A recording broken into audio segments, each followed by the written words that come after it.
Can you measure excitement in your young career that might rival day one of a playoff, even going back to your years growing up, moving along?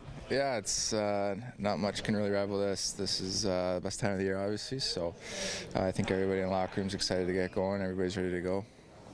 How much will Patrick Marleau's experience, what he's been through in his career, help you in this playoff run, do you think? No, I think everybody kind of brings something to the table. Guys like Hainsey, Marleau, Morsey, guys have been there. They've been on those long stretches. They've played late into the spring, and so their experience definitely helps us a lot. And guys like Patty, who haven't won before, definitely gives I think everybody else some extra motivation and to accomplish that goal.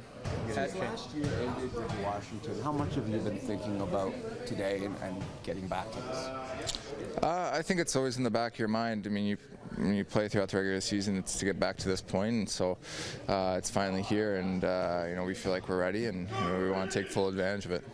You get a chance to watch the games last night, and if so, does it kind of pump you up a little bit? Yeah, for sure. Watched the Pittsburgh game, a little bit of the Kings Vegas game, and Winnipeg, Minnesota. So obviously, it's exciting hockey. It's fast, it's physical, and it's definitely everybody's pretty excited to get going tonight. On that note, did you feel that the referees let a bit more go, and you're more excited about, like you say, the end-to-end action, the excitement, and that kind of thing?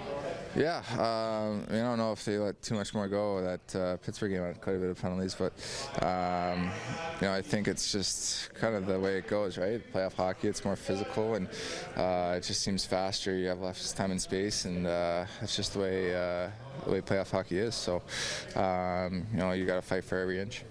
With Patrick, is he louder behind the scenes than we would maybe think of? We think of him as a soft-spoken kind of lead-by-example guy, but somebody was saying earlier in the week that maybe he talks more than we know.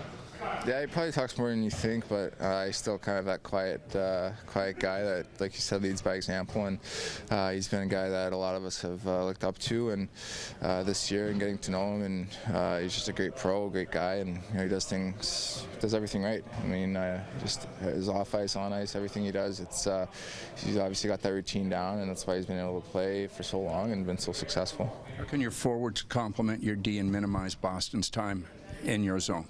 Just getting open for them, creating an outlet. They forecheck well, and they're one of the best teams at that. So when you got guys that are open and move a puck and are able to break out quick, give our D some time to break out, it makes things easier for them. If I read this correctly, Mitch was the leading scorer against the Bruins in the entire league this year. How much are you expecting from him now? I think everybody definitely wants to elevate their game here in the playoffs. So, and hearing that, it's obviously a good thing. So, for him, I think he's got to have a lot of confidence. Obviously, he had a great second half of the year. He was one of our best players in that time span and was lighting it up. So, we definitely, need him as well as everybody else. You were out all that time. How much fun was it watching him? It was a lot of fun. I mean, he was taking over games. It's exciting to watch. He makes guys around him better. So, he's a fun player to watch and fun player to play with too. How did you feel about, looking back on Washington last year, about your first taste of playoff action and how well you played and adapted to it? I think we're all, pretty. I don't want to say happy about it, but you get a taste of it, and we hung in there with them, the best team in the league that year, and I don't think many people really expected us to be in that position. So, like I said before, you get a taste of it, and anything can happen in the playoffs. So, sorry, go ahead.